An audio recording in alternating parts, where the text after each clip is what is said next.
everybody, it's a regular girl, and this is number 8, and I want to say a little bit more again about narcissism. The groundbreaking book for me that I read, and I read it in the 80s, was Alice Miller's book called The Drama of the Gifted Child: The Search for the True Self. The search for the true self. And that's what I was talking about at the end of number 7.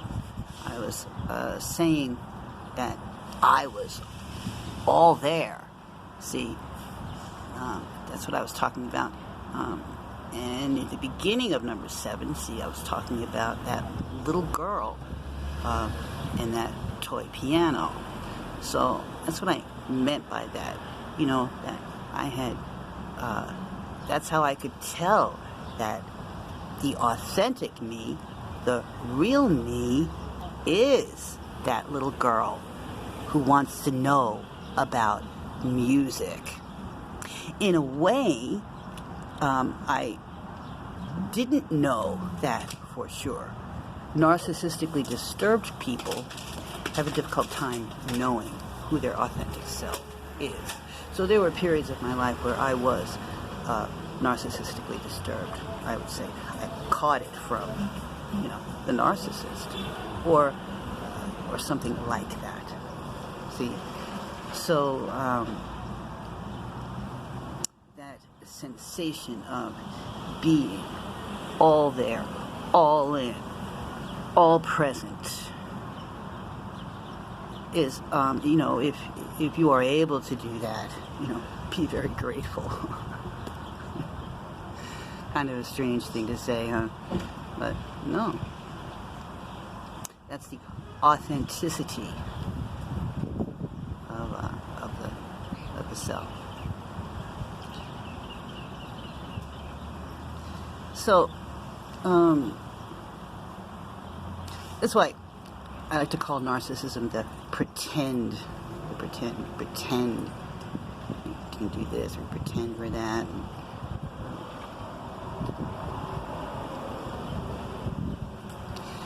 But most of the time throughout my life, I used singing for myself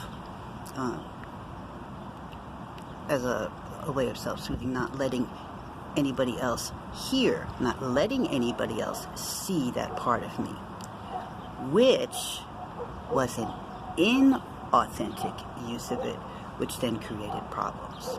At some point, I had to deal with that. And I think that created other, sort of disturbances in me, one of them being eating disorders. That inauthenticity then created eating disorders, because that little girl was a performer, see? That little girl wanted to get up and tap dance and sing and create songs, the creator.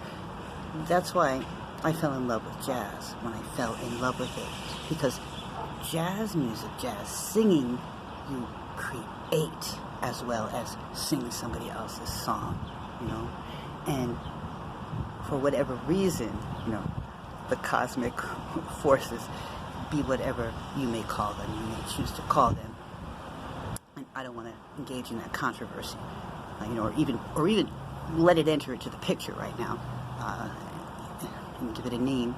By doing so,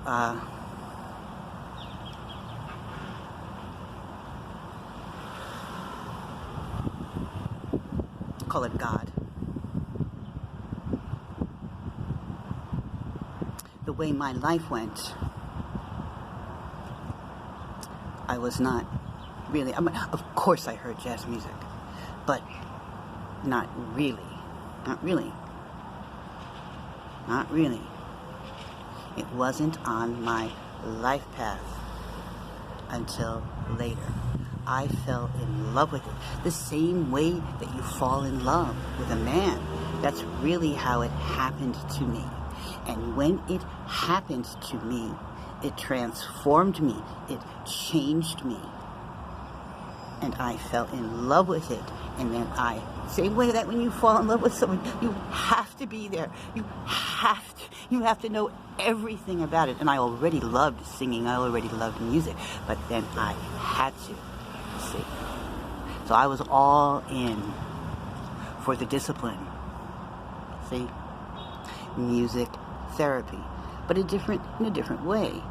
Music therapy is many things. And it was going to be vocal. There's the sound, and that's an internal. That's why I'm making these videos too, because maybe it'll touch a lot of people. Maybe it'll be a forum to a way, and I'll connect with other people who want to study this as well. That's why I'm putting it out there. But then there was the piano theory. There was music theory, which was a form of discipline for me. It disciplined me in ways that nothing else ever could. Ever. And I'm thinking that this might be true and helpful for other people as well, you see. And there's something about swing, there's something about triplets that's different. It's a different rhythmic feel to it. So that's what I want to just say about it today.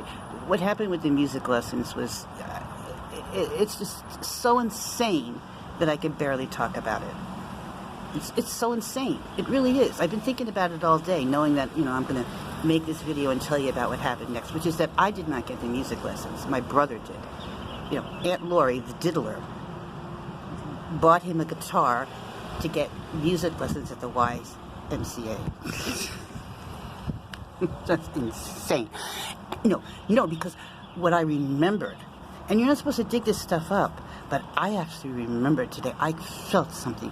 I'm still in that living room, because it was in that same living room with that piano at that grandmother's house that we were sitting when she came home with him that night with that guitar. And I felt that feeling in my stomach. It was a physical feeling, a physical sensation in my stomach that happened. That she dared to do that. I was the one who was asking for it. He wasn't even asking for it. He never asked for music lessons. And I remember him saying that. I remember him actually saying that. I remember him saying that to me. I remember him saying, "I'm sorry, I didn't ask." It was okay. He taught me the chords right away. That night, he taught me the chords to the guitar, to the songs. We learned to play them together. I made up a harmony for us all to sing. Sloop John be together. But the anger, the hurt. Because really what they were saying was, you're invisible, regular girl. You're invisible. We don't hear you. That's what they were saying to me. Now, I don't know if I said this in this video, but at the other grandmother's house, what had happened was she had bought an organ. They didn't know anything about that there either, but it came with a color-coded book. Chords with colors. I didn't understand it either. I didn't understand that these people didn't understand. I was like, I could see people, I said this to them. Look, there's people on the TV. They know how to play this. Can't you call them? Can't you call these people? Can't you call somebody and ask them? Take me down there? There's got to be somebody. I know you're thinking to yourself, come on, what kind of problems are these? But the underlying issue of it is applicable to whatever kind of other problems that you guys are dealing. Because everybody's gifted and has pathways of life that you guys are following. And this thing called narcissism is messing up things, whatever your thing is what I'm saying here. Oh my goodness, I've talked for almost 10 minutes. See, if this was a YouTube stream, it'd be better. I'm gonna do that next time.